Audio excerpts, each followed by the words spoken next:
smart kids, teacher John here from Etanidol International School. Welcome to another video about maths. Today we're going to be talking about factors and multiples. Let's dive in.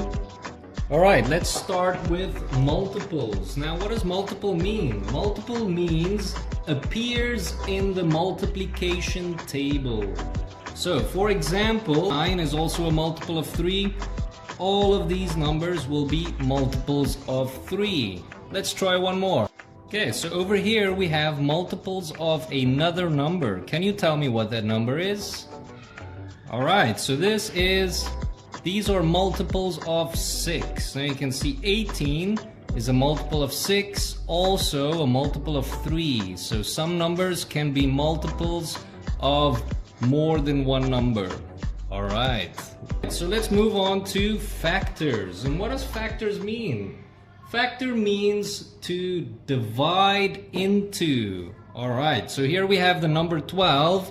We need to figure out what numbers can go into the number 12. So what numbers can we multiply that equals 12? So the first one, we can multiply 1 and 12. Okay, so on this side we can expand it even more. What numbers can we use to multiply and get the answer of 12? We can multiply 3 by 4. Right? Right, 4. We're gonna expand, continue with 4. Let's go here. So I've got 4 can be 2.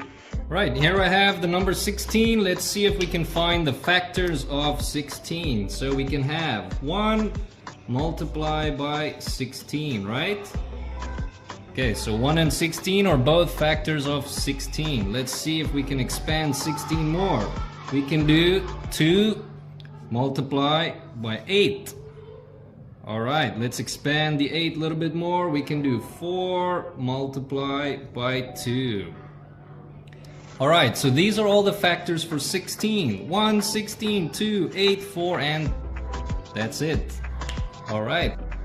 Alright kids, I hope you learned something today. Try a few numbers by yourself. See if you can find some multiples or some factors. I hope you learned something. Stay smart, stay curious, and I'll see you next time. Bye-bye.